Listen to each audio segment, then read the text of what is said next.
that I could describe the last 2 days of the summit. We've had the opportunity to listen to great speakers, including the President of the Republic of Turkey, His Excellency Recep Tayyip Erdogan, who emphasized that, particularly in the field of finance, the demand for a human-centered, just and responsible paradigm is increasing day by day. Creating alternatives that are halal and Islam-friendly is of great importance in the ever-growing world of Islamic finance. In this context, communication and marketing are two very critical elements that will help customers, institutions, and entities that are looking for alternatives better understand what Islamic banking is all about.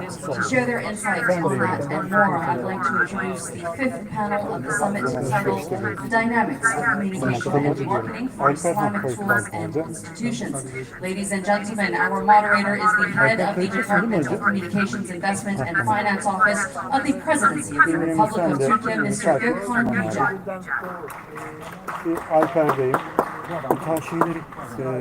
Joining Mr. Yücel are the founder of Muslim Money Matters, Mr. Amir Alper yakın Khaldun. alabiliyor musun ya? Geleni taşıyabilir misin? Bir tanesini elimizin öyle getirelim. Sen orada kal abi, yakından görelim biraz geleni. Head of Branding and Marhamet Bank, NBDAC, Mr. Mohammed Khan. Hazır, Alper sen de.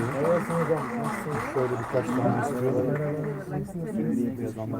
Award-winning journalist at the BBC, Ms. Anne Hashmi. Önündeyim.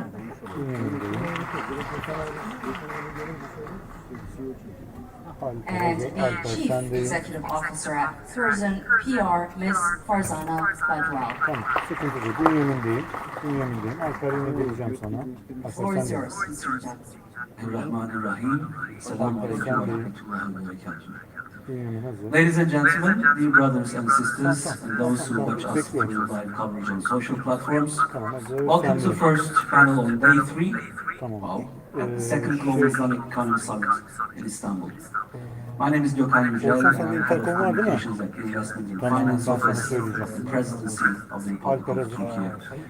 With my fellow panelists, we'll be discussing the dynamic of communication and marketing for Islamic economic tools and institutions.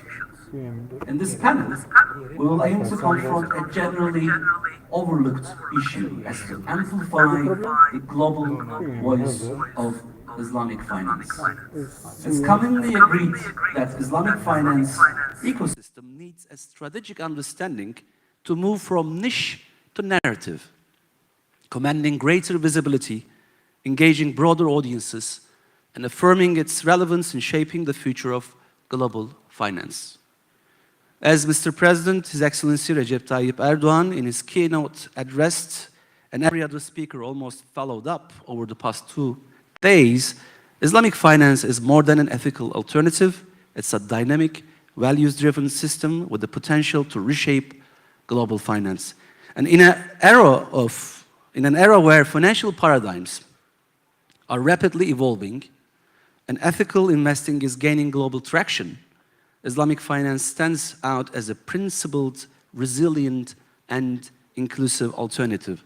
And said that, the question is, are we equally able to communicate, brand, market Islamic finance? Is this amazing story properly told? Despite its growing market size and strategic relevance, Islamic finance remains underrepresented in mainstream financial discourse and underleveraged in the digital media landscape.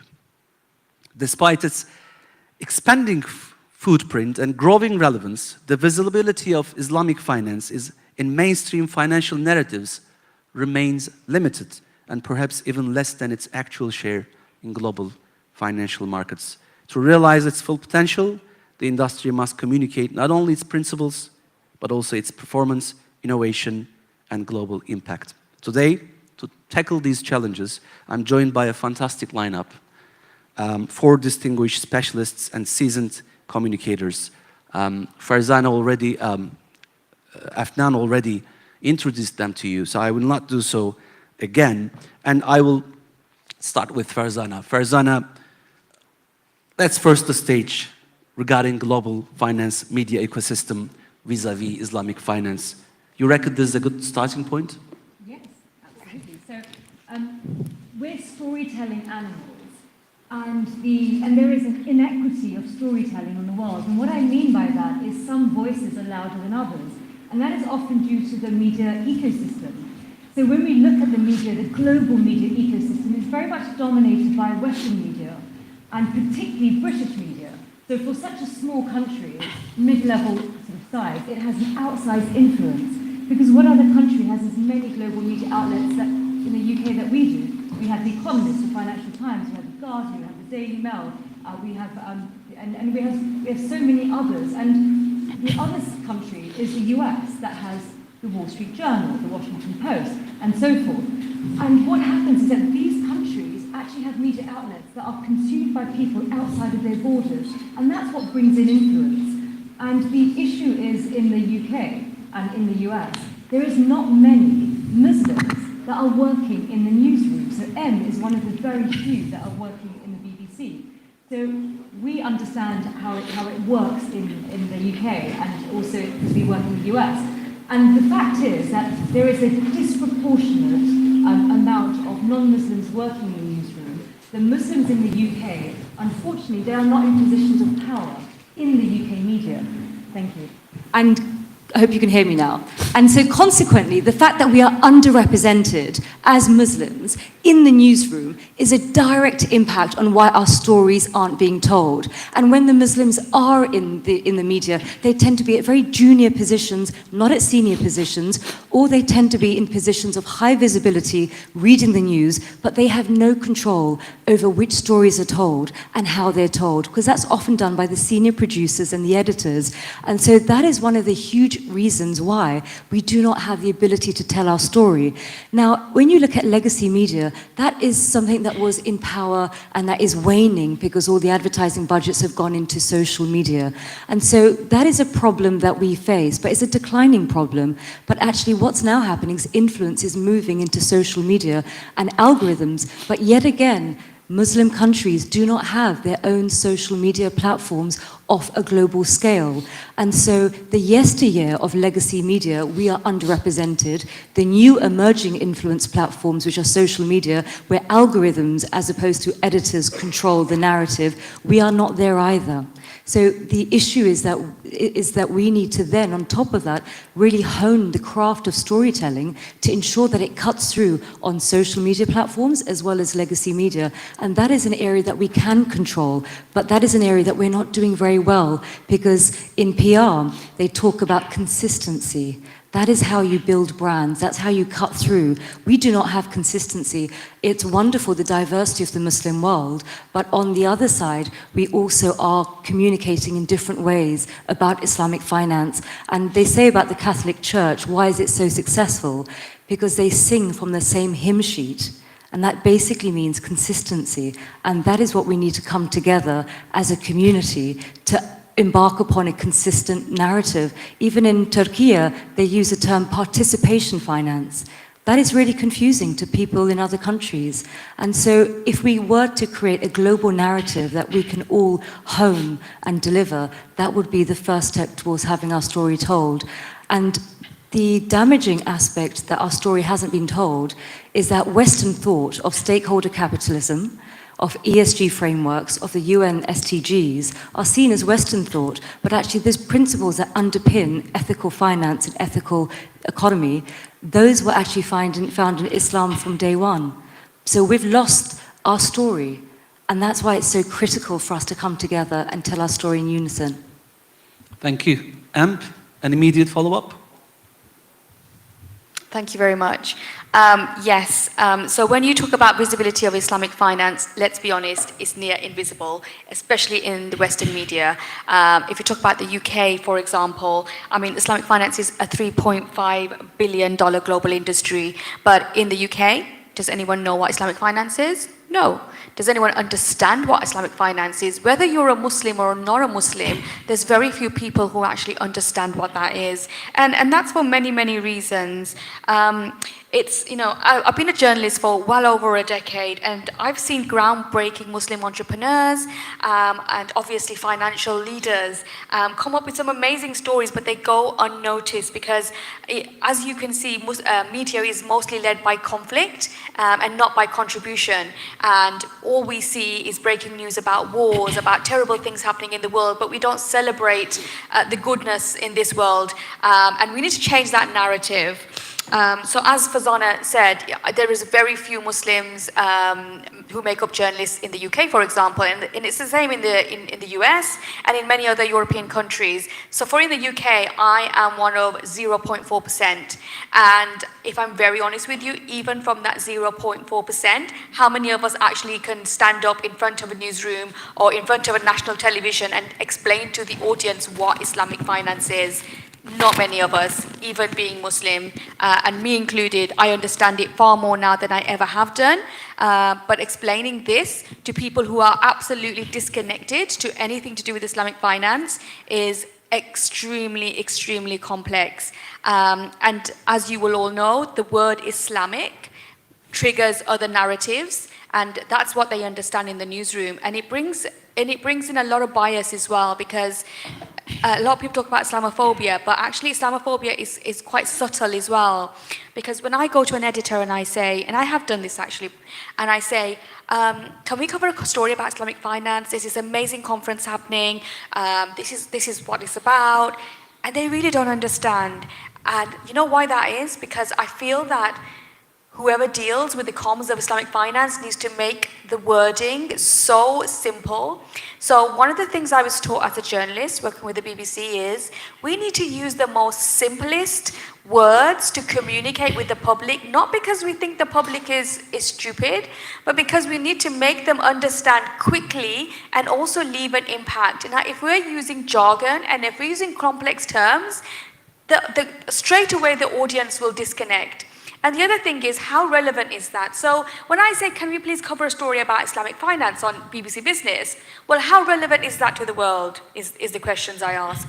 Will our audience really be interested in that?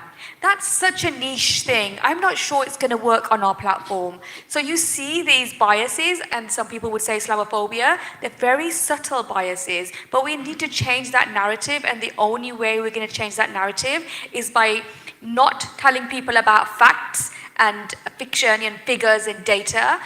Talk about the case studies, talk about the impact, talk about the real life and how that affects people.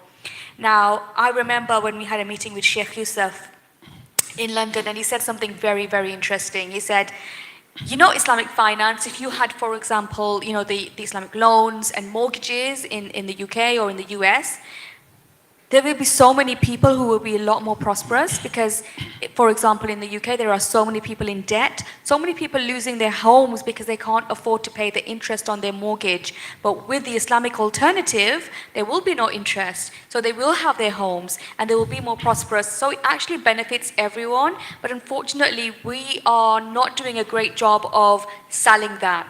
And I think it does need a bit of a branding exercise as well of how we sell that. And maybe not say straight away Islamic finance, but say actually there is a product in the market that is sustainable, that's innovation, that really helps a wider audience and the world. And then maybe bring in Islamic finance right at the end. So straight away that bias goes away. So there's many ways to kind of frame that, and I really feel that storytelling is really, really important, because I, as well as obviously being a journalist, reporter, news presenter, I also go to companies and organizations and teach them how to tell their story effectively. Because facts, you will not remember a fact, but a story is 22 times more likely to stick with you.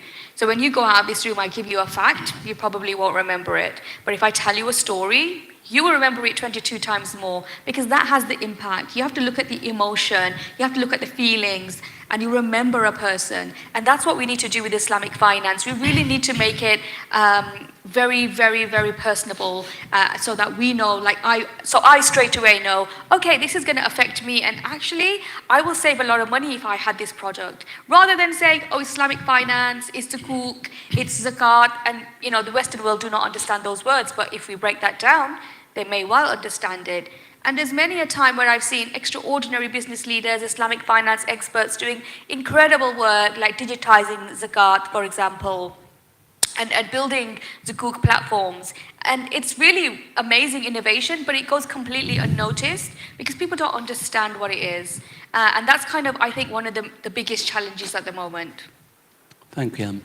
Almir, I know from our prior conversations that you care about our story. So what is our story to tell? Thank you very much. Can I also, can you hear me? Is this working? I think it's working for me. Can I get the guys at the back just to load in my presentation, so to help me with this? Thank you very much. So, yes, I absolutely agree. I think what we are hearing to your question, are we telling the good stories? I mean, impact of the stories, impact of having your own voices to represent your own stories. And then we come to the story itself. Oftentimes, our story is not told in the best way. We heard here whether people don't understand it or push it to the back of the newsroom, or just the language is so difficult to understand. And I think your initiative to highlight this strategic communication issue that exists, it shows really how I think not just you, but your office or the presidency thinks about impact or importance of this whole industry. And so one of the greatest pieces of marketing that I have ever seen in Islamic finance world is this particular ad. For me, this for me, the best marketing ad. They say the world doesn't need another bank, just a better way to bank. There is no jargon, there is no words. Everybody can resonate. It taps into what everybody is seeking. More just, more stable, more ethical, more human-centric approach.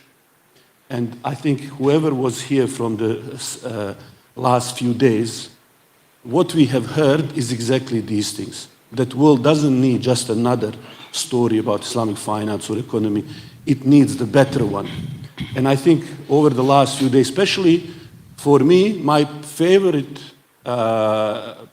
take on the industry was President's son, Bilal Erdogan, and then President and others. Great story. We heard about poverty alleviation.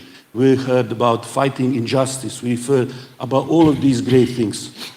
But have you read in this day or two how the media covered Friday? Has anybody read any news? How you mentioned Western media, how did they cover what we were doing today? I happened to scan a little bit last night. So before I give you how they cover this, how they cover other news at the moment that are happening. This is this week's news. And the news of the world is that Trump is introducing tariffs, and there is a volatility, instability. Markets don't like uncertainty. And as a result of tariffs, we know that there will be increase in the price. Inflation will rise. Now, what we are told in conventional thinking is that throughout the COVID period, with the inflation on the rise, how do we deal with inflation, they were told? We need to increase interest rates. However, what we see is that Europe, Australia, America, UK, all of them are saying in the last week, we need to cut interest rate as an insurance against the rise in price from inflation. So the entire world is screaming, let's cut interest rates. Now, President Erdogan in his speech on Friday mentioned that a little bit with all the other equity-based, human-centric lines. What do you think the media picked up from everything? And how did they frame his take on what every other leader is saying? Now, I'll show you this, but pay attention how these pictures are bright here when they're talking about these leaders. And look at this. What do you notice in this coverage of President Erdogan from yesterday about what he was talking Friday? First of all, pictures are not even pictures from here. They are from somewhere else taken. You can see that they are edited. They are made dark. They took the angle where he is angry. They don't mention that cutting interest rate is because we need to fight inflation, injustice, or anything. The headline is Erdogan backs Turkish economic plan but repeats disaster for rates. He scrutinized on the judgment, not why he's doing that. Nobody's saying why is he doing that. He's angry guy, just doing something. He cannot be trusted to make a logical economic decision. It's a framing of him and the whole narrative. Why? Because he's Muslim. He's different. He wants something else. You should be suspicious of him. Where when other people make the decisions, they should be trusted. They're doing it for their nation, for the well-being of everybody. This is not the first time we've seen this. Throughout the last couple of years, the relentless negative attack on the president. Why? Because he wanted to cut interest rates in a time when the global supply chains were collapsing and the whole region needed more economic activities. He had pro-growth. He wanted the economy to continue producing, to have wealth, to have money, not to drive away business activity in the time when it became difficult to produce and expensive. He wanted to keep the jobs. During the recession time inflation that we had, you could pick recession or inflation. So he picked economic growth. It's not easy. You're always faced with something. But for example, where is the story at that time of the story that is coming now, that even during the COVID, Australian Parliamentary Committee for Economics have found that over the last couple of years, inflation was driven by supply lane shocks, and that tackling them with high interest rates was the wrong approach. That story is not told then. It is not told now. So with the help of some of the people here in this room and the Office of Office of the President for Finance, Tariq, we have got a huge amount of data in the last couple of years, and I agree with you that the story needs to be told. We have actually made a documentary about last 20 years of President Erdogan's leadership, Turkey's economy, untold story. This was in the lead up to election when everybody was talking, is this economy is going bad, the country is collapsing, everything is bad, nothing is working. We wanted to share the story, to inform the public. Here is what last 20 years of President Erdogan's leadership actually look like. And it's available on my website and on YouTube for free. You can watch it in both Turkish and English. And I agree with you, another point, which is that charts are difficult. This is the charts. We had about 40 charts that we selected to describe the story out of hundreds of pages of economic data from Treasury Department. And the challenge was, how do you tell a story where you distill these charts to tell a story that is not boring, that is beyond just the numbers? I'll give you just simple example. I took this screenshot yesterday, World Bank data. Okay? When President Erdogan came to power, this is a GDP. Okay? When he came to power, just after the global major economic crisis hit, they came in power, and look at how the GDP is going until 2001. And look at how it goes now. This economy is now $1 trillion economy, Turkey. The dips that you see was global financial crisis and the COVID. Otherwise, trajectory is up. Look at the export. Look at what Turkey is doing in terms of the export. Before and now, last 20 years, record-breaking export. They are producing nation. In fact, everything that they consume, they are making themselves. Very unique case for most of our Islamic economy. If there is any criticism for Islamic economy, is that often how we measure it is by consumption and transactions. Everything is on the demand side. Somebody else is producing. We measure halal economy by the meat we consume, not how much of it we produce. So that's another challenge that we have. Turkey is producing. And what is the story that is not being told here is that Turkey has been outperforming some of the largest economies in the world. It's a big success story that is sustained over a long period of time. And it's actually, we distill further this strategy of the president in 4 key pillars that he was able to do over the last 20 years. He built industrial base, ability to produce things. He built the infrastructure, soft and hard infrastructure. He put monetary policies that are pro-growth, that are fighting dollarization and introducing lirization of the economy. And then he was introducing economic energy independence, whether it's a gas, nuclear, and so on. The story reveals intent and direction. The story that we are hearing today in the media, they are not a new story. Turkey has known that in the past, they used to tell the same story, make a joke. Here you see cartoon that Europeans have made, calling Europe sick man of Europe. Here, Abdul Hamid, Sultan Abdul Hamid, most of you watch Paytaht, know his story, great leader. Remind me so much of President Erdogan. Here he is looking at the poster which says Turkey is basically Ottoman Empire is for sale. It's collapsing. Okay? Here another one, again French, famous for their cartoons, again mocking. They see the Ottoman Empire, you know, it's collapsing. They're taking the pieces. Sultan is watching and can't do anything. But we also have our own internal. We talk about Western Islamophobia. We have some of the worst Islamophobia come from some of the people who, the way that they see anything Islam or anything is off the charts. I don't know if anybody knows what this chart is about, or if anybody has, can you just raise your hand if you know what is this caricature from? Have you seen this? So this is from the 90s, from the Turkish newspaper here. Here in the corner is Necmettin Erbakan, okay? And they are making a joke of his plan to rebuild Turkey, infrastructure, road, airports, and everything.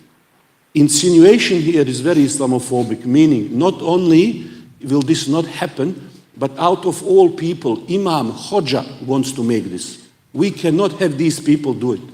This is for, and this is another inferiority complex in some people. This is for Europeans to build infrastructure, Germans, Italians, not Hoja out of all of these people.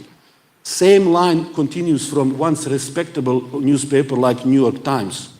10 years ago they said for Turkey, his ambitious economic goal for Turkey to reach 2023, 100th anniversary, is in peril, it's in doubt.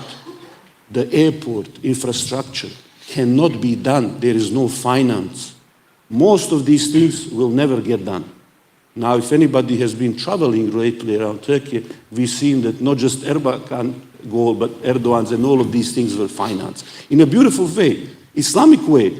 You know, we sometimes say, oh, Islamic finance has to have an etiquette of Islamic. Airport was a public-private partnership. We call it musharaka. It was done, and it's now a component of building. So we have infrastructure being built here, not having the name Islamic.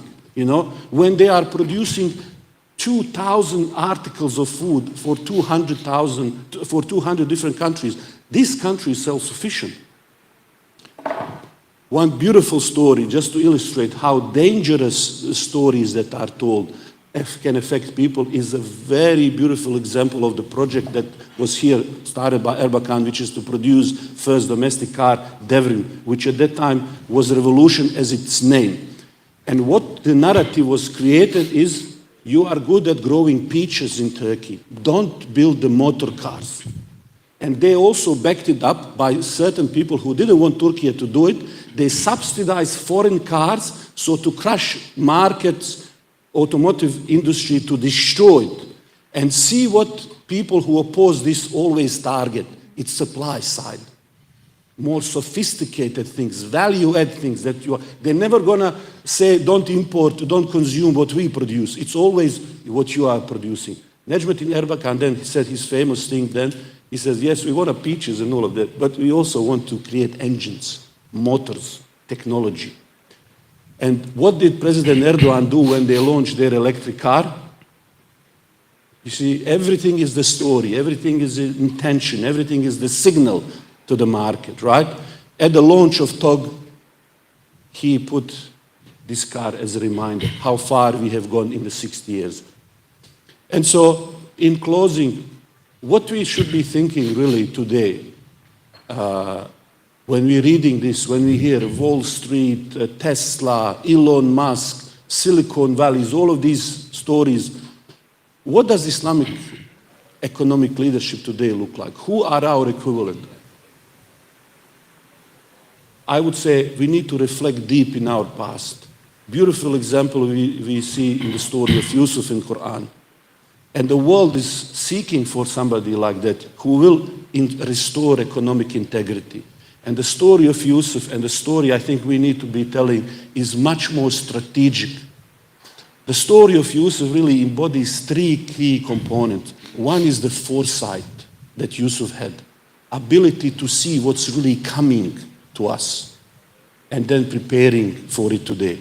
So there is a leadership foresight, there is a supply chain, something that you are producing yourself, and a critical thing for us today is the cooperation between us and cooperation with others around us. So we need to own our stories so that we can inspire the future Yusuf from us to come, inshallah. Excellent point. Thank you very much. It's always quite useful to remember all these historical narratives because they somehow go into a loop, like a recurring pattern. So I think what is happening now in Turkey is just not to let this recurring pattern continue. And so far we have heard like concepts like hegemonic narratives, especially from Farzana and Emp in the British media, and somehow the decline of journalism in the context of underrepresentation for Islamic narratives, but in particular Islamic finance, and disinformation. Well, I think Almir's presentation also made it somehow really clear that disinformation is part of this process. Before here at Investment and Finance Office, I was head of strategic communications and crisis management at the Directorate of Communications. So it was my daily practice to combat disinformation against Turkey. And these narratives really are so huge and so much that after a while we decided to, Fahrettin Altun decided to found and establish a combating disinformation center for combating disinformation as a separate unit, and it's, I think, working quite hard now. And last but not least, of course, Islamophobia is now mentioned by Almir. So we heard from the journalists, we have heard from PR experts, civil society, and now Islamic finance practice. From an Islamic finance practitioner point of view, Mohammed, Thank you. what Thank do you you so do to overcome all these challenges? So that's, I think, the crucial bit. Thank you. Dünyana hoş geldiniz, İstanbul'a hoş geldiniz everyone. Good morning, and I try to say welcome to you in Turkish language. I believe what I'm tackling here, I'm gonna be beside economist and PR. So my main role is branding and marketing. And the beauty about branding and marketing is how to frame your product, how you frame your wording, how to present the context of Islamic finance in simple words. Actually, who agree with me that the terminology is used in the Islamic finance industry is difficult? Raise hand. See? A lot. Why? Because we're using word.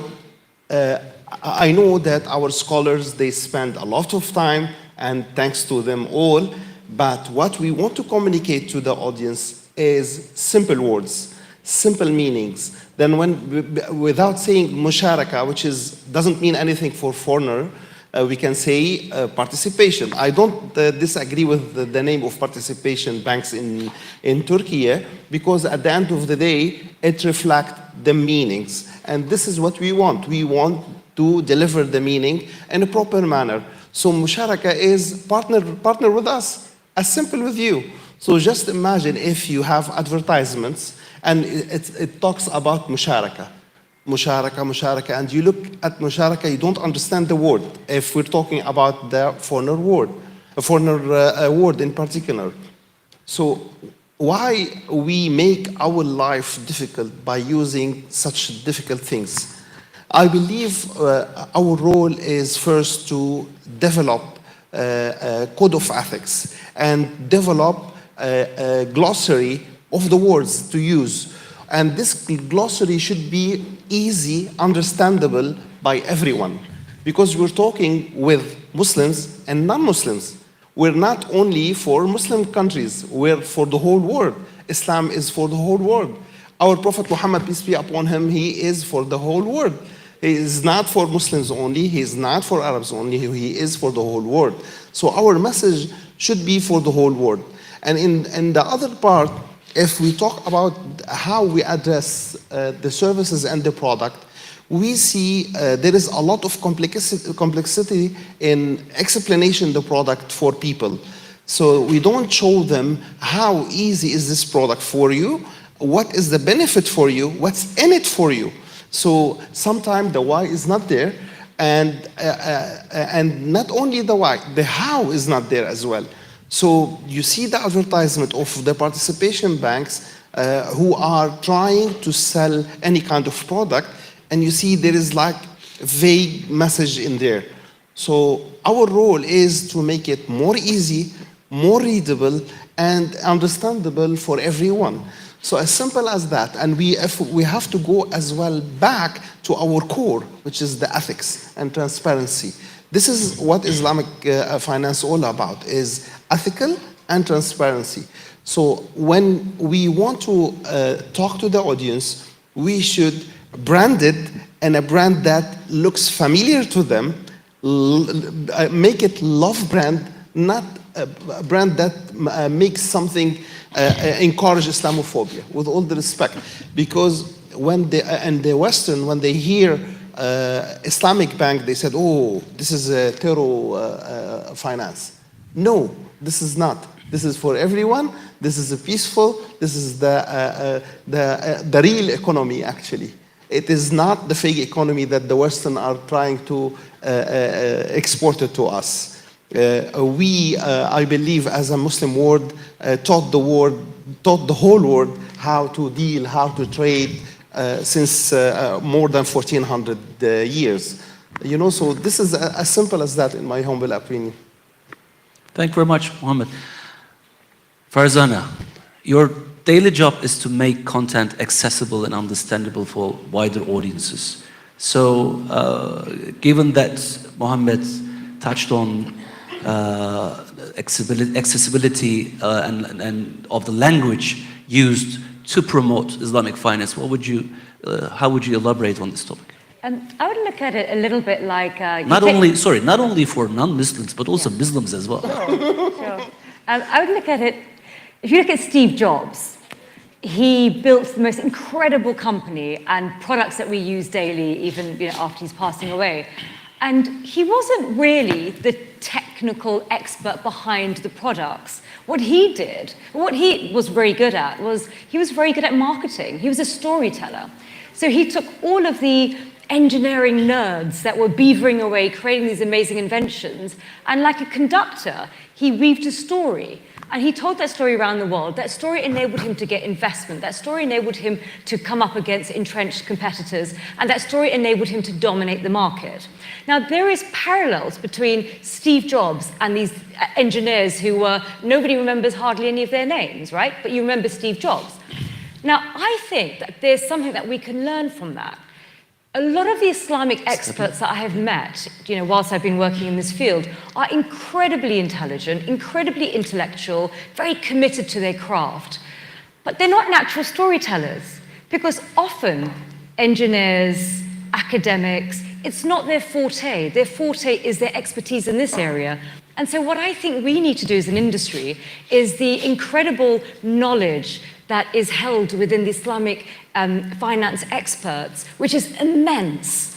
We need to, as communicators, marketers, journalists, PRs, we need to find a way to work closely with the Islamic sort of economy experts in order to get that message. We need to be the Steve Jobs, in the sense that we need to go in and take what is quite technical information, and we need to be able to take that information and give it to people with different levels of understanding. In marketing, we have something called the marketing funnel. What does that mean? That means at the top of the funnel are the people that have a very vague awareness of what you're trying to sell. And at the bottom are the people who are converted, almost ready to buy.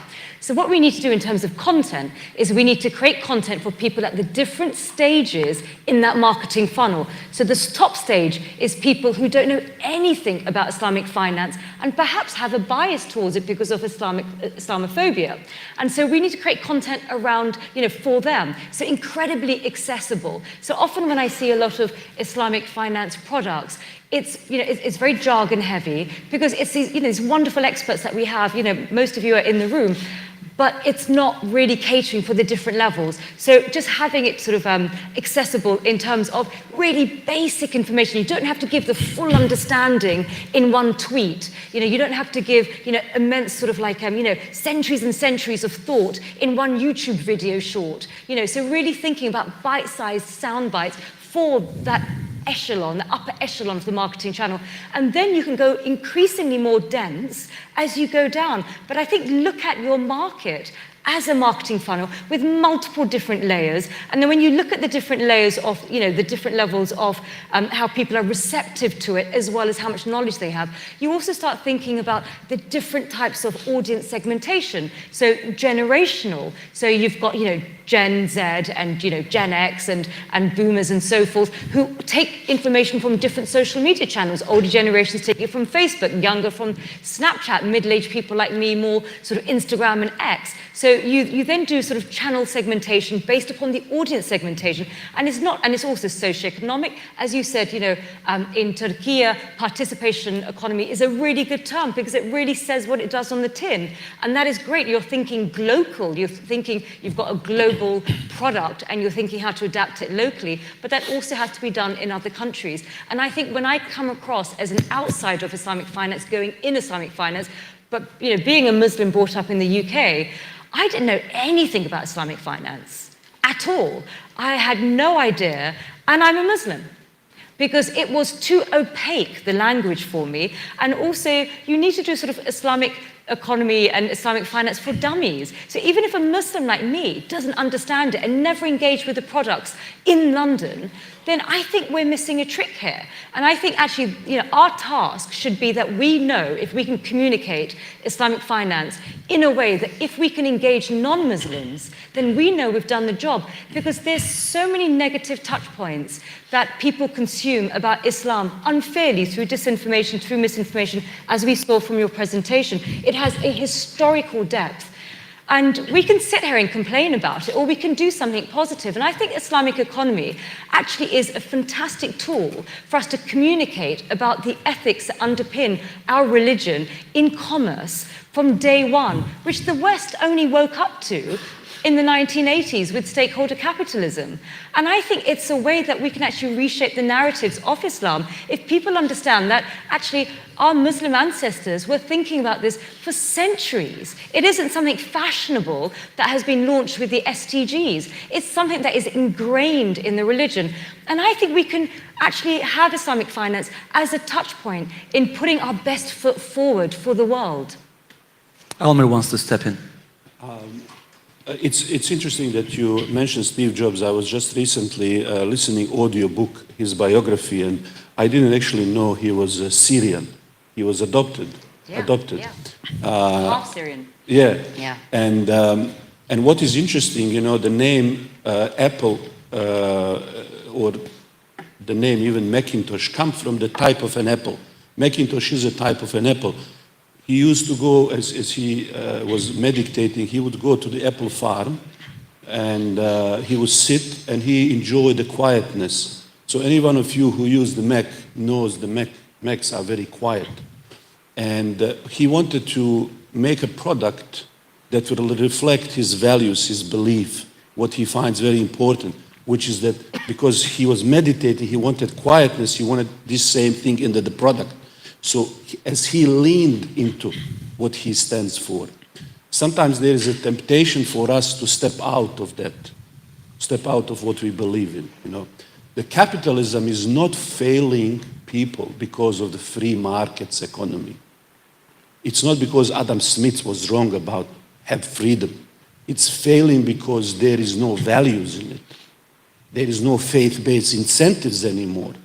That's not gonna, the money, it's not failing because there is no trickle down. There is a trickle down, but it needs a righteous hand to release it to trickle down. When the global financial crisis happened, and they asked Mufti Taqi Usmani in Davos to speak, he made a very interesting observation. He said, isn't it interesting on the dollar note it says, in God we trust. But that God is removed from the way we conduct our business transaction, as if God has nothing to do with it, as if entire brain and science is in the human effort. So the challenge for us here is not necessarily to preach to the people and come from the high moral ground that either you agree with us, this is the best system in the world, or you are this. No, the point is build it so that people can recognize the value. Lean into your values. As Bilal said, Erdogan, that's beautiful. He said, we have a participatory system, but do people resonate with that? Do they feel like participants? So lean into these values and take them. And then let your actions, your product, your service, your impact around you speak for itself. That is the beautiful story. And then embed journalists, let them share this story to the world. Muhammad, tell us more about the impact of public awareness and the role of values regarding Islamic finance, so that you can follow up. Just let me continue on the same path that Farzana and Almer started. Actually, the example of Steve Jobs, it's very simple, because he made self-branding first. And then he uplift the company branding in order to take the position. Now, if we go back to Islamic finance as a whole, we should look at it in a different thing, not only to the banks or to investment companies. We should look at the Islamic economy as a whole. That's why the first day when Mr. Shishmak was talking about the percentage, personally, I disagree with this percentage, because we don't calculate the other matters. Those shares that we're sitting on is made in Islamic factory. The carpet that we're stepping on is made by here. Everything that surrounding us, what we are wearing, what we're eating, everything is injected in the economy. Now, if we go back to the question and follow that path, actually, I believe Farzana mentioned something, that when we want to talk to the segments, we should tackle them in the channels that they are on. For example, if we want to talk to youth, now TikTok is number one. If we want to catch some societies, we go to LinkedIn.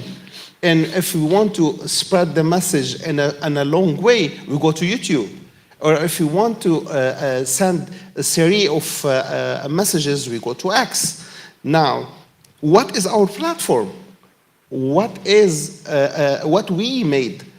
Actually, we're following. We're not leaders. So, in order to take our position again and be a leader for the whole world, we should start using those medium in our benefit.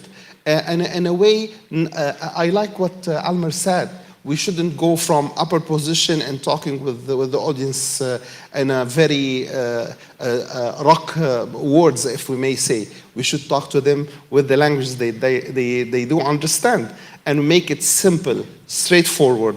And I believe the simplicity and the values that we have in Islamic finance is selling by itself. You don't need to explain it more. Just it needs a little effort to create a proper platform.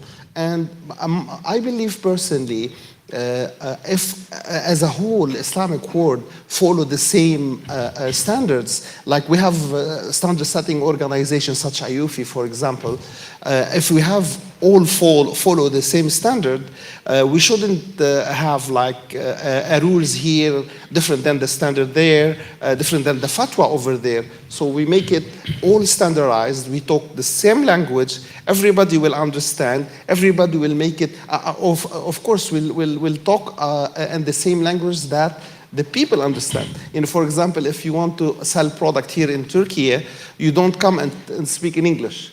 You go and speak in Turkish, and vice versa in other words. However, our standard is the same, and it should be the same, because why do we have many fatwas about many things? Let's unify it. Let's make it a baseline for our product and services to go and be real standardized, like why we go and use IFRS, for example, where we have Islamic financial standards in accounting, in particular in ICYF, and we have a lot of stuff that we can capitalize on.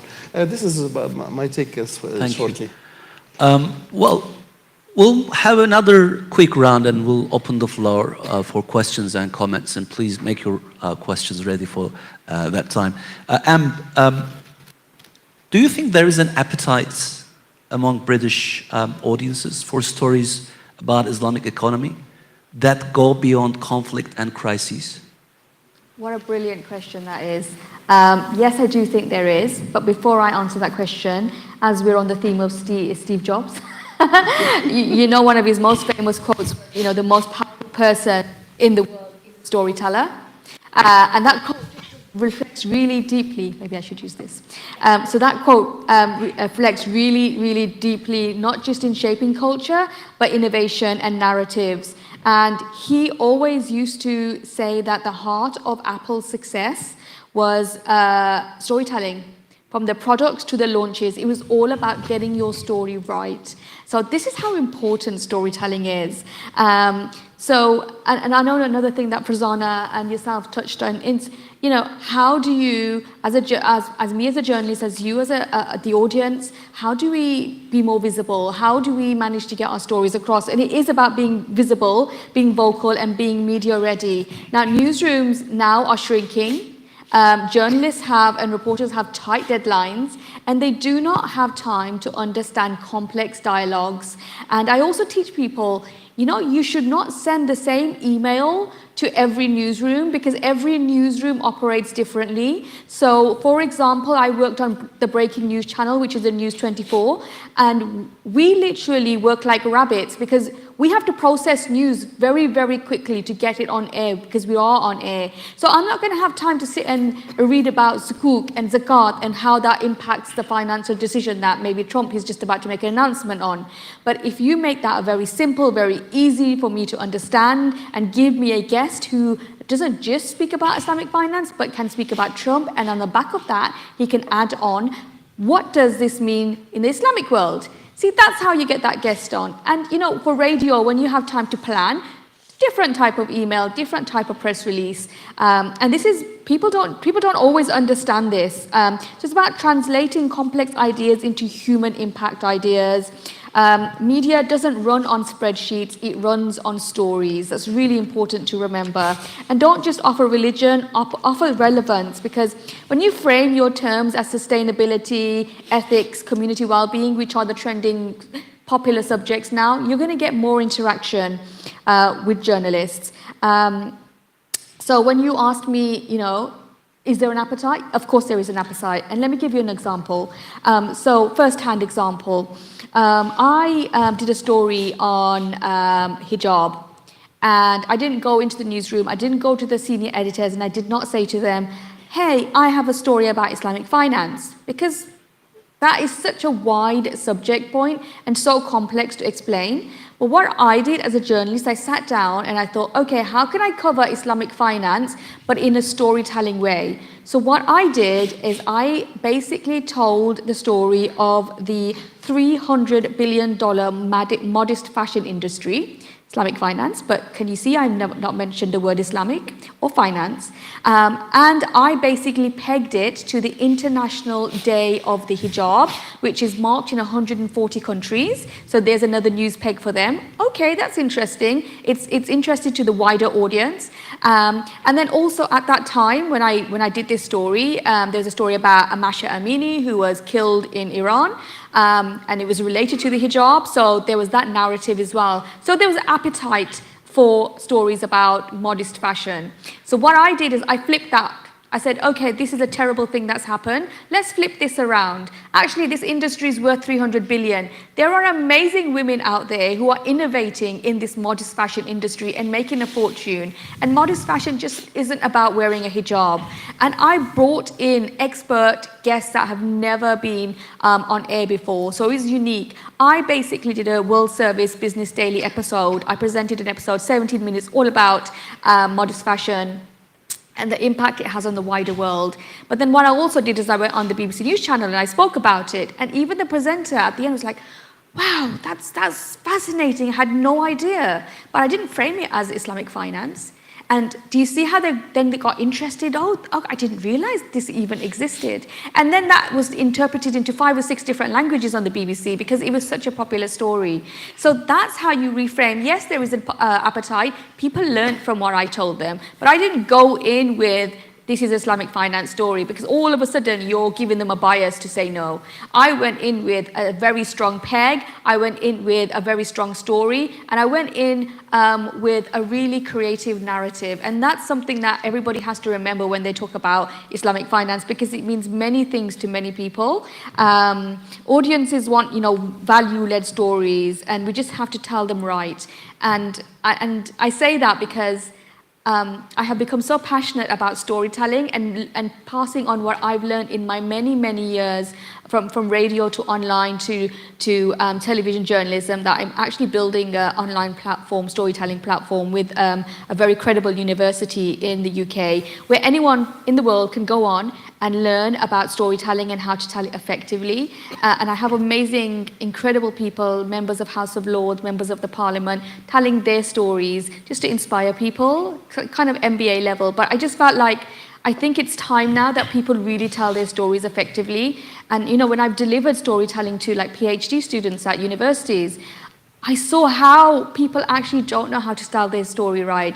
I asked them to give me a 30-second elevator pitch, and they really struggled to even tell their own personal story. So this is really, really important. But the other thing that is important, which we haven't touched upon, is the misinformation and the fake news and citizen journalism, as I say. So anyone in this room can now pick up their camera and basically say whatever they like and give that information out to the world. Does that necessarily mean that that information is correct? No.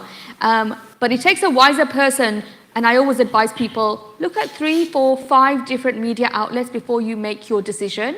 And unfortunately, fake news is very prominent, especially on some social media platforms. I won't mention which ones are not that credible anymore. But what I would say is you definitely need to do your research. And it's right, different audiences consume news in different ways. But I also believe that you have to see it to believe it. So if I'm a young person talking about sukuk, I'm more likely to be listening to a young person talking about sukuk. If I'm, a 60-year-old expert in zakuk, and I want to translate that to an 18-year-old, it might not necessarily be as effective. So you have to look at these trends and to really have that impact.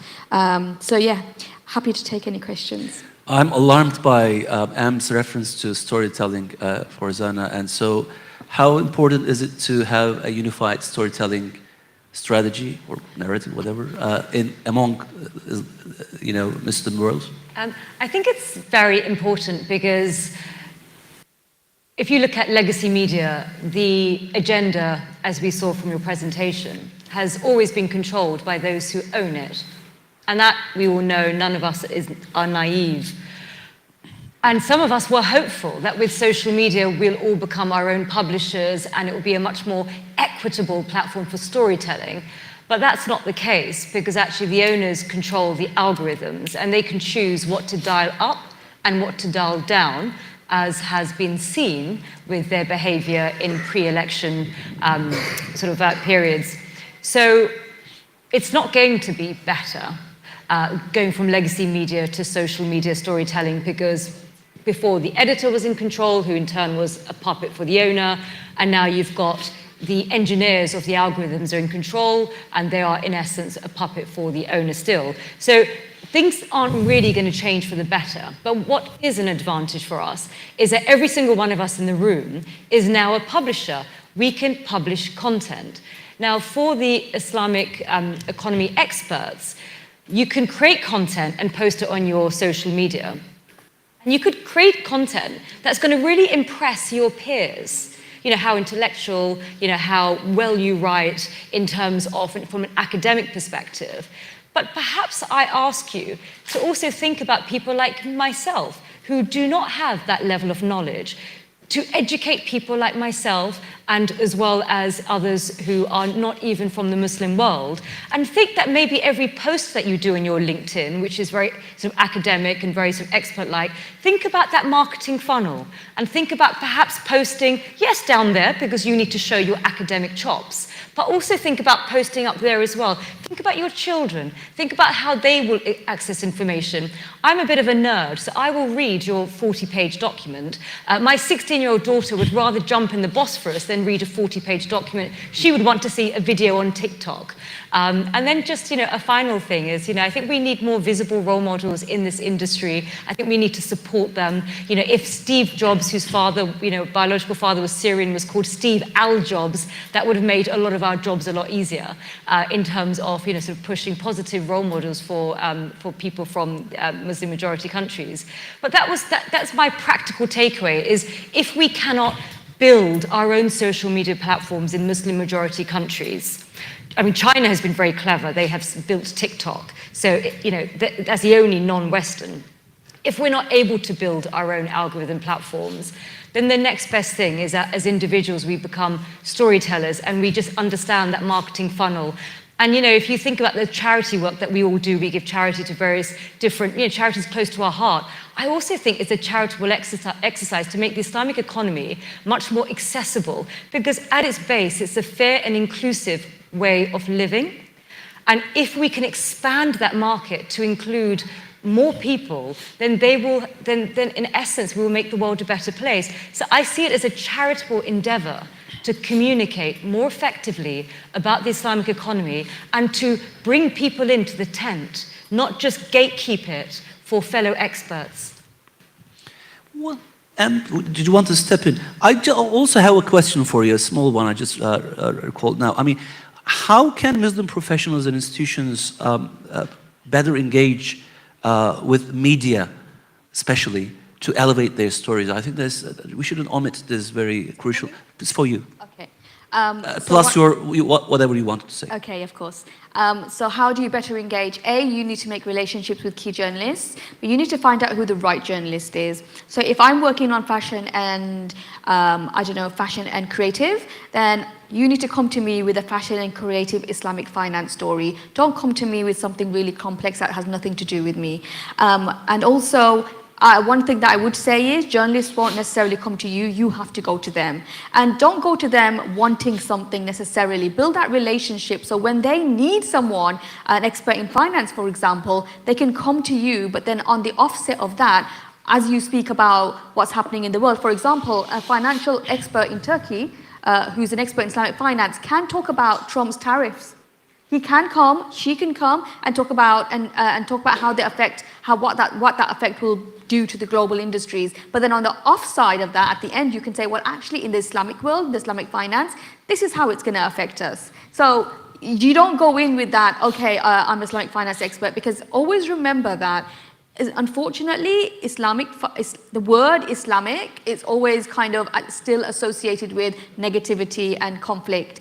So go in with different angles is one of the things I would say. Build that relationship with journalists, post, be active on social media, because I see that when I was when I first started, I was a producer. When I was booking guests, we used to have guests on our systems already, and we used to use them because they were credible, and we vetted them. And even now, when journalists book guests, even if they have 10 minutes to do that, which is the case on News 24. We have to vet them. We have to make sure that we have to check their social media. We have to make sure they say the right things. We have to make sure they're credible. How are you credible?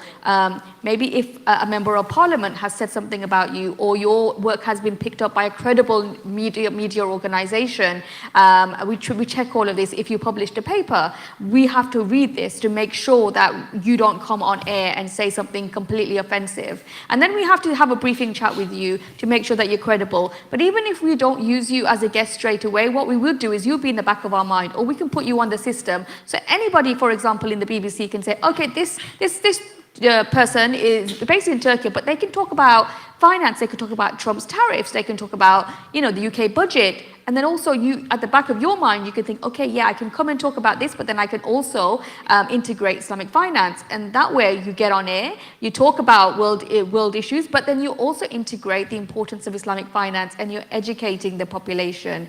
And also make things very, very easy. So one of the key things that we are taught as journalists is you have to speak to the layperson. Think the layperson knows nothing. So you have to speak to them in a language that they understand, and do not use complex words. So a lot of the times when I'm writing scripts, I have to read it and read it again, and then we go to the editors, and the editors will say, the audience will not understand that line. Or this word, use a simpler word. It's not because we think the audience is stupid, but we want every type of person to consume what we're telling them. And as soon as they stop understanding, they will turn off. And the other thing is, and something that's really important, is positive stories. I'm really positive. I'm really passionate about telling positive stories, because as you will all know, news is always grim. It's always depressing. It's always about war, and it's always about conflict, and it's terrible.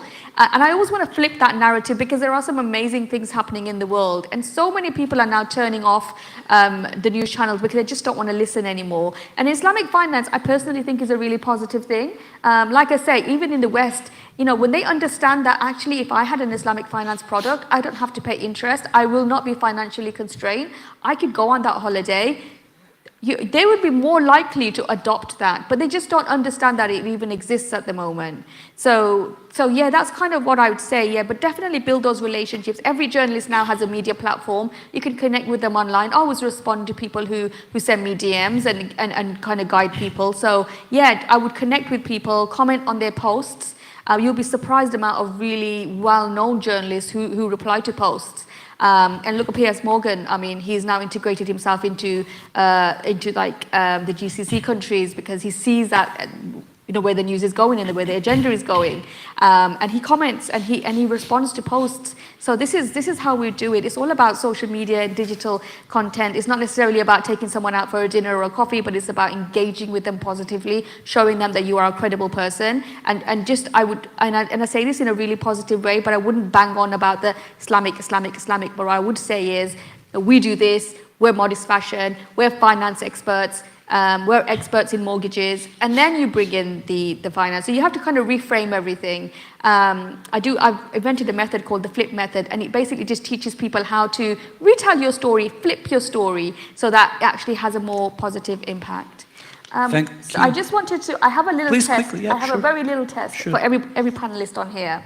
Just to kind of show everybody what I'm talking about. I would like everyone on this panelist, including yourself, to tell me in one sentence, so between 10 to 15 seconds, what Islamic finance is in the simplest terms possible. One sentence only. Okay, shall we start with you, as you are the head? Myself? Yes. Little test. Justice. That's it. Islamic finance is justice. Yeah. Okay.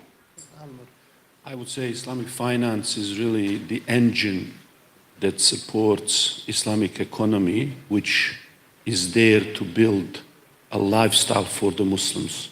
Lifestyle which we call way of living, which is called deen, which is called Islam. So it's a system that helps us live that Islam as a functional Muslims in society. For me, why you differentiate between Islamic finance and our finance? Exactly. There is no differentiation. The only differentiation is in Islamic finance is our ethics and values and transparency. that we carry on. And I believe this is it, as simple as that. You don't need to complicate it. But you have to understand, the norm is not values today. The norm is values are removed. We are told that secularism means you are objective. You need to strip yourself from value. As a journalist or politicians or a finance, you come there empty. You just have your own brain, no values. So, because we are told these stories of neutrality of secularism, we need to now assert that. That's why we have these labels, because the world is upside down. You're trying to reclaim that. It would be great if first thing that comes to our mind when we come to talk about finances, this is the norm. But the norms have changed in the minds of the people. So Farzana's answer, and then we'll proceed. Sure.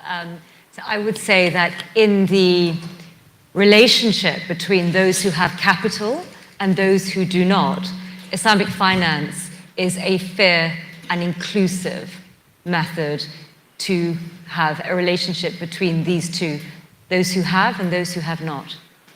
And what I think all the answers were great, but I think it needs to be more simple. What I would say is Islamic finance is a product that will make your life financially easy, no interest, and you won't lose your home. Like something as simple as that, all of a sudden everyone's listening. Okay. Almir, you make an enormous effort to empower Muslims with practical knowledge on financial literacy. That might sound an entirely different track, but I think it's not. It's kind of a wrap-up for whatever we talked on this panel. So can you elaborate the role of especially empowering and training younger generations to raise their awareness on Islamic finance? Quite briefly, please. So we have started an organization called Muslim Money Matters, really, that tries to brings financial literacy.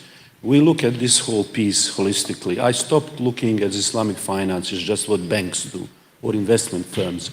I think about career development for young people, the skills, how they contribute those skills to the economy, the businesses they are building. I say to my students, define economy as what you can do.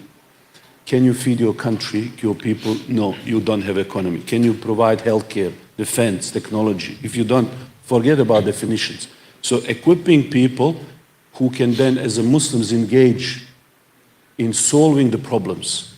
The Prophet ﷺ said, the best of you are those who benefit others the most. So we have a need for people who will engage in these people. And on another level, a lot of Muslims come from this perspective where they don't engage. So we work with young people to give them the tools, give them understanding how to engage, how to understand the wealth, how to walk, particularly in these days where, more and more, especially our own countries, are going into debt. There is a global need for something. You have a global South, you have Islamic economies. The more and more polarization, the excess of wealth is concentrated in very few hands. And so we try to engage in terms of providing this across different sectors, not just on personal basis, institutional, but even the government policies. We try to bring that aspect of maqasid of Sharia, protection of the wealth. How do we make it? How do we spend it? Just importance of it. And it's been a journey. We are evolving in this. How do we see it from just technical thing to the higher maqasid and strategic point of view? So it's been very interesting. Mohammed, did we take our lessons as Islamic finance professionals from this panel? What 3 lessons did you take from this panel in 1 minute? It needs more time, but let me tell you something. Let's do 75 seconds. I want to tell you a small story. Like in the bank I work with in Saudi Arabia, we have the biggest CSR system in the whole country. We have more than 98 projects or initiatives for CSR. And Farzana and our colleagues, and last 2 days, everybody mentioned SDG, SDG. We have sadaqah and zakat since long time. So if you look at this contest in particular and see how what just Almer mentioned, that from end to end, the whole process, how easy the customer journey, the way we talk to our consumer, the way we present our product, the way we should think, we should implement. I believe this is the core.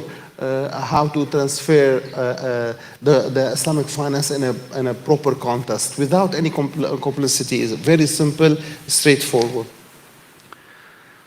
Well, we have technically 13 minutes to take questions. Open this floor.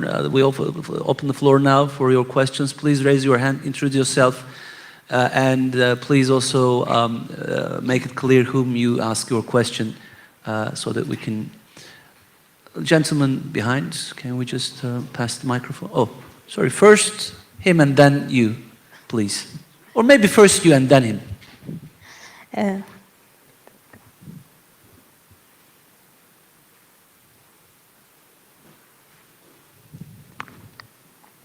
السلام عليكم. اسمي إيمان، كاتبة وصحفية سورية وطالبة ماجستير إدارة أعمال من جامعة University of the People. حضرتكم تكلمتوا عن التضليل الإعلامي والإسلامفوبيا.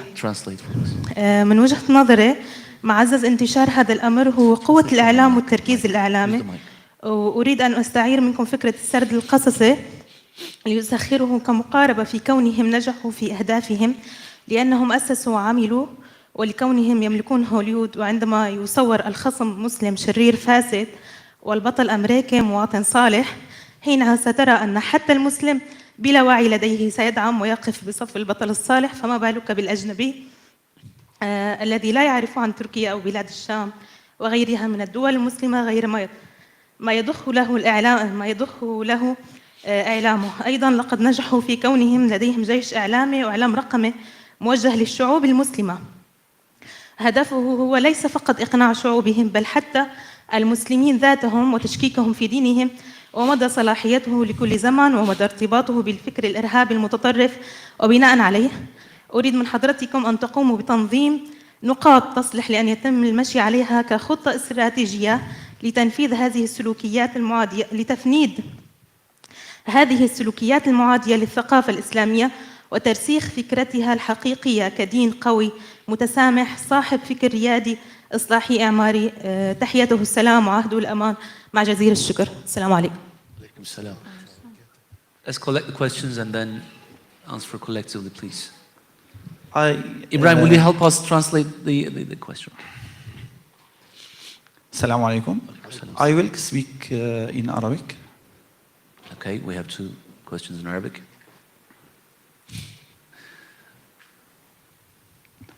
السلام عليكم. بداية أشكركم على هذا الطرح الطيب المتعلق بضرورة وجود سردية للاقتصاد الإسلامي، وسأبدأ بقصة حول هذا الموضوع بالتحديد.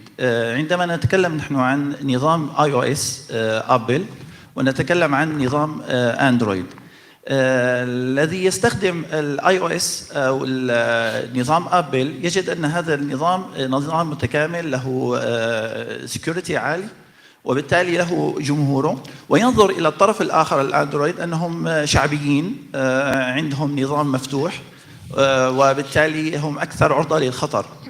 اما الذين يستخدمون نظام اندرويد فيجدون انهم انفتاحيين اكثر، عندهم قبول للطرف الاخر بشكل كبير. نظام اي او اس لا يتشارك الملفات مع اندرويد، وبالتالي هناك يعني يمكن ان نقول ان هناك خلل في اي او اس. لكن عمليا ابل حافظت على المكونات الاساسيه والقيم الاساسيه التي انشئت ابل من اجلها، وهي ما زالت حتى اليوم تخاطب جمهورها بانها هي عند درجه امان عاليه. بينما اندرويد تخاطب جمهورها على انه نظام مفتوح يمكن التطوير عليه بشكل مستمر. كلا النظامين حتى الان لهما حصه كبيره في السوق، وبالتالي يمكن ان يكون لهم مؤيدين او معارضين، لكن حافظوا على القيمه العليا الموجوده لدى كل نظام من هذه الانظمه. عندما نتكلم نحن كاقتصاد اسلامي كسيستم كنظام، فنحن لدينا قيم عليا، هذه القيم العليا لابد ان نعبر عنها بسرديه قصصيه تحافظ على هذه القيم العليا دون التنازل عنها.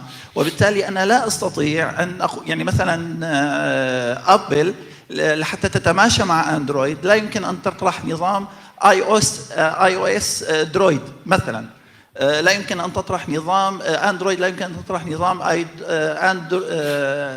يعني يتماشى مع iOS. لا، هذا له نظام وهذا له نظام. إذا نحن كاقتصاد إسلامي لكي نطرح سردية تستطيع أن تدخل إلى كل بيت من بيوت العالم وتحقق العدالة التي ينشدها الاقتصاد الإسلامي، لابد أن نطرح هذه السردية مع الحفاظ على القيم العليا والأسس التي قام عليها الاقتصاد الإسلامي دون التنازل حتى عن اسمه كاقتصاد إسلامي، لأنه هذا أساس وموروث منذ عام 1400 سنة وأكثر، وبالتالي هو يحقق قيمة كبيرة جدا.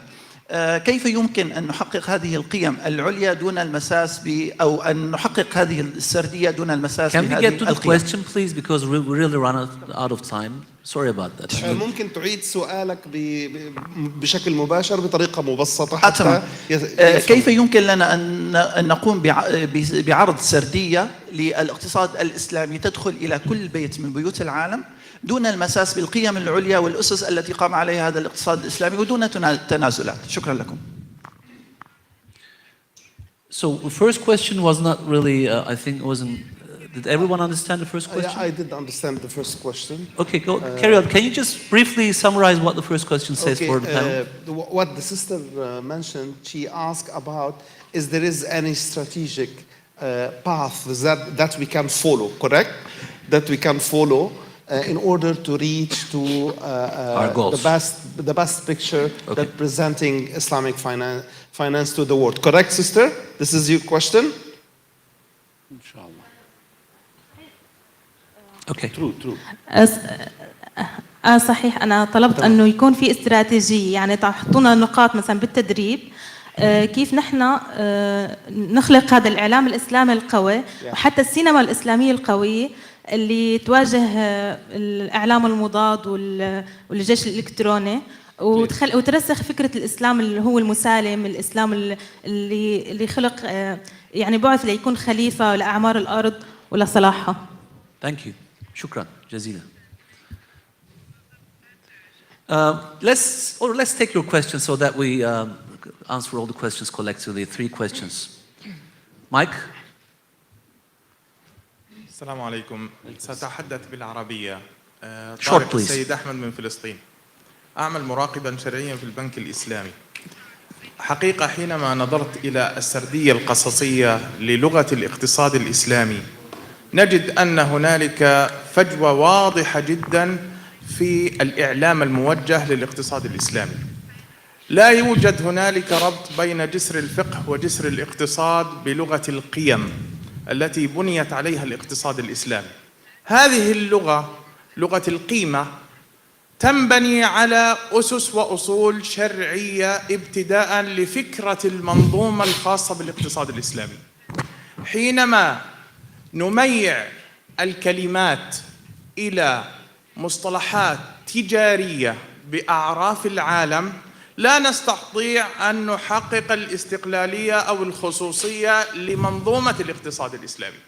ولذلك لما لا تكون اللغة العربية أساساً للغة التعامل والتواصل، لأنها لغة الدين ولأنها لغة العقيدة، واللغة المبسطة الذي تفضلتم بها أخي هي لغة أساس في التواصل والاتصال في ثقافة الحلال، ثقافة الابتكار، ثقافة العلامة التجارية.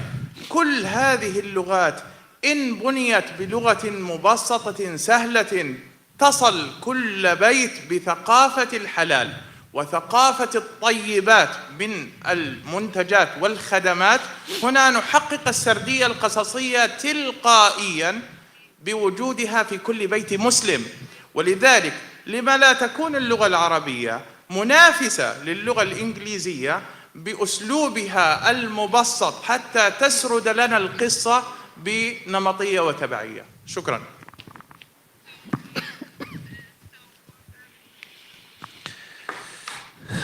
Mohammed, first. I can start whenever you want. Which of If the we can just questions? react quickly, so Okay. we can, or we can just can step in. Just to answer you, sorry, I have to speak in English to let the audience understand. Now, there is no at all any objection on the terminologies that we use and the words that we use. Your suggestion is to make the Arabic language universal. It is universal, however, it is very difficult to go and talk in Arabic to the foreigner world and tell them, oh, well, if you don't understand Arabic, it's your problem. This is not the case. Or else, our Prophet Muhammad, peace be upon him, he sent messengers to several places, and the people who send them, they speak their language. So Salman Farisi, he used to speak Persian, you know. Suhaib al-Rumi, he used to speak his tribe language. So it is not the language barrier. I disagree with the language barrier. However, we're talking about higher level in a strategic way. As the panelists, esteemed panelists mentioned, it is the problem of some words that we use in Islamic finance, which is difficult to understand. If you say muzara'a or istisna or even bay' al-salam, very simple word in Arabic for Arabs to understand. However, not all the Arab understand, but if we say so, it needs to be explained. And in order to explain it well, you need to spend a lot in the media to explain it. So what we're saying here is you need to deliver the message that it carries in it, مفهوم الاستصناع.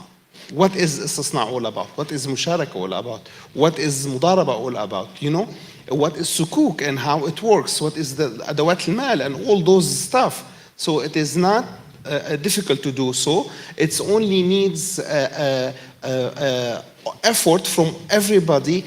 Actually, here in this forum, I really would like to thank AlBaraka Forum and Sheikh Yusuf Khalawi and his team for calling for such panel, because this has never happened in Islamic finance industry at all. No one talks about marketing, branding, communication, strategy, PR at all. They always talk about the major topics. However, back to this subject, I believe we should have one platform like what we're having now here, to talk about the communication, the way we use our strategy of communication, the marketing funnel that Farzana mentioned, the branding funnel, and we understand the target segment and the customer journey and make it unified.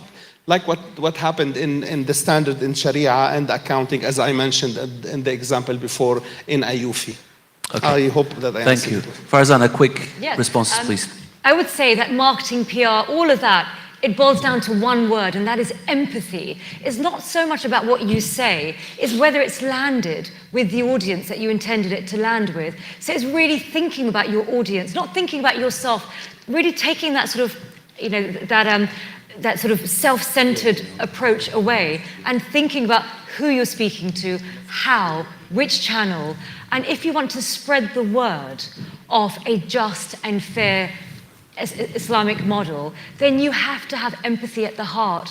And you have to, when you speak, when you say the word sukuk, think to yourself, maybe they don't know what it is, but they're too embarrassed to ask you. And maybe you should just put a little line, you know, to explain without being condescending. So it all boils down to empathy. Empathy will lead the way to storytelling that will actually land and change our world.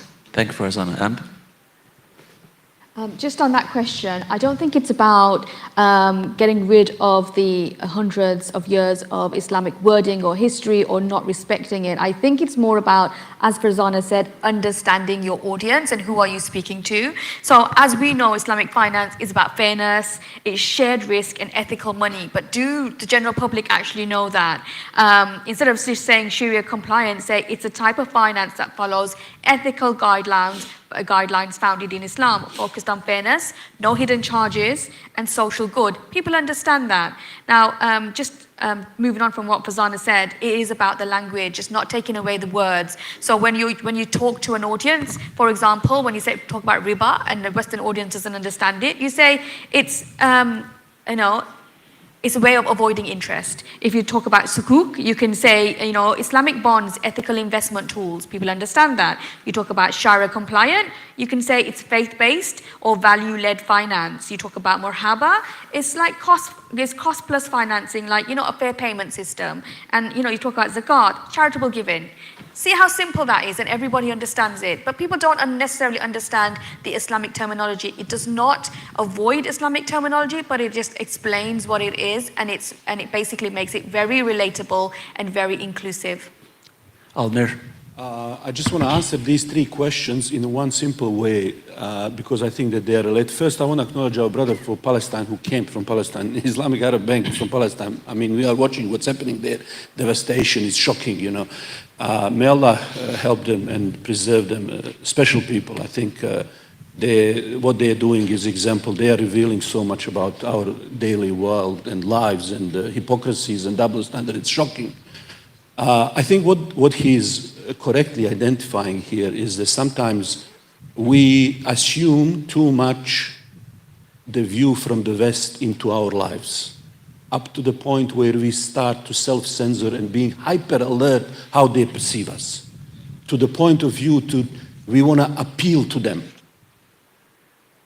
That goes back to the two other points that the brother and sister made. What are the strategy forward and what is our system to handle it? So on the system, we developed a model for Islamic economy called Shepherd's Model. There is a lecture on my website. You can see it free on YouTube. There is a Shepherd's Model based on the prophetic, based on the, it has all of these details. Often we, going from the language issue, trying to appeal to others, we talked about Islamic economy as a capitalism with a little bit of herbs and spices of Islamic morality, We talk from their centric view.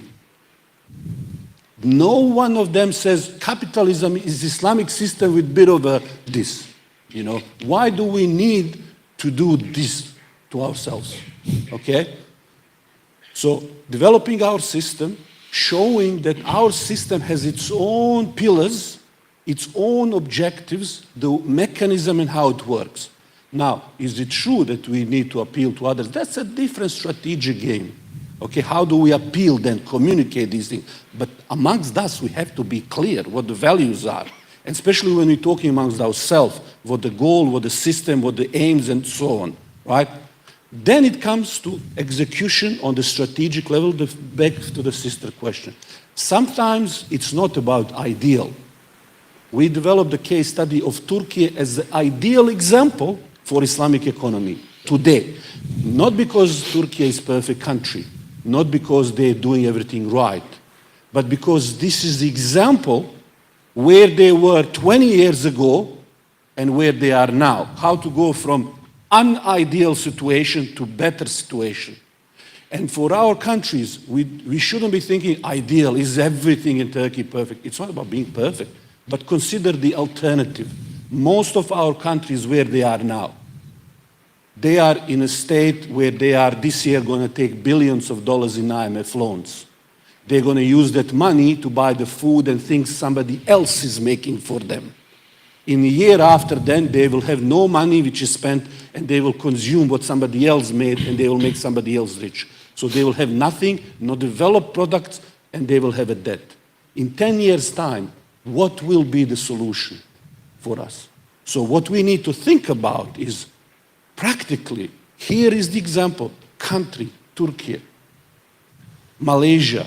We take this example and understand what is the challenge, how to put it in perspective, and we lean with our values into those examples and role models that we already have. Look at just Seljuk Bayraktar. 15 years ago, little toy.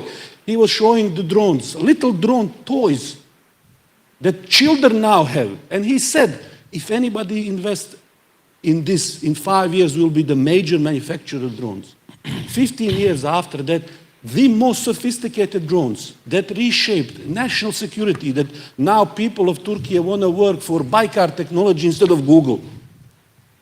It's $1 billion company. These are the stories we need to lean in and trust ourselves in this.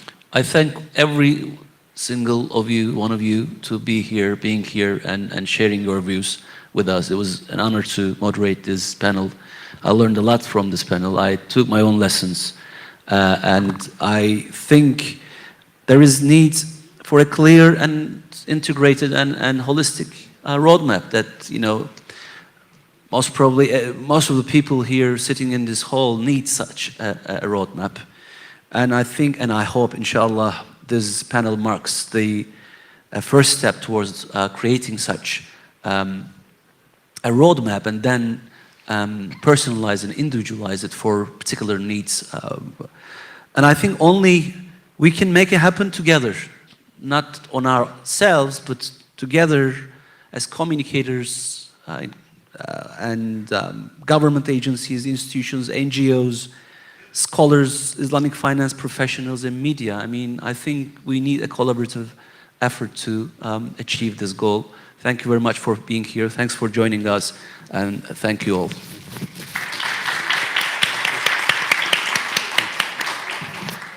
Thank you to our moderator and our esteemed panelists. I think that was the most engaging discussion we've had yet over the last 2 days. I really appreciate it, and I was really engaged, maybe because of my background in journalism Professional as well. bias, I think. If not. All right, as we've done during every single panel, we'd also like to present to each and every one of you a certificate of appreciation. I'd like to welcome to the stage the head of media and communications of AlBaraka Forum, Ms. Ghada Mustafa.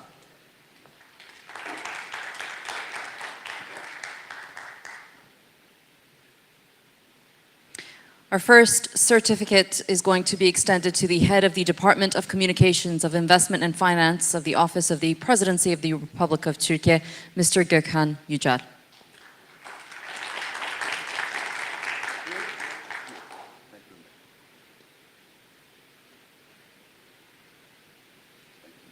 Next is the head of brand, the founder of Muslim Money Matters, Mr. Almir Çolan.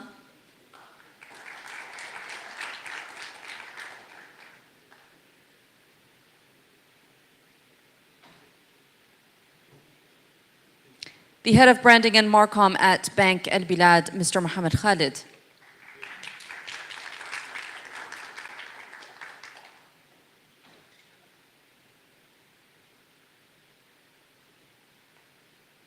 Award-winning journalist at the BBC, Ms. Emb Hashmi.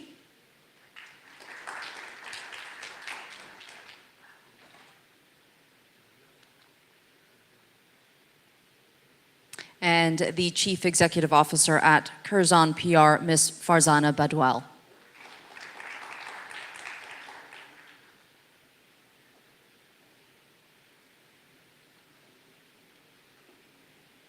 Thank you to our panelists. If I can have you all at the front and center of the stage for a group photo as well.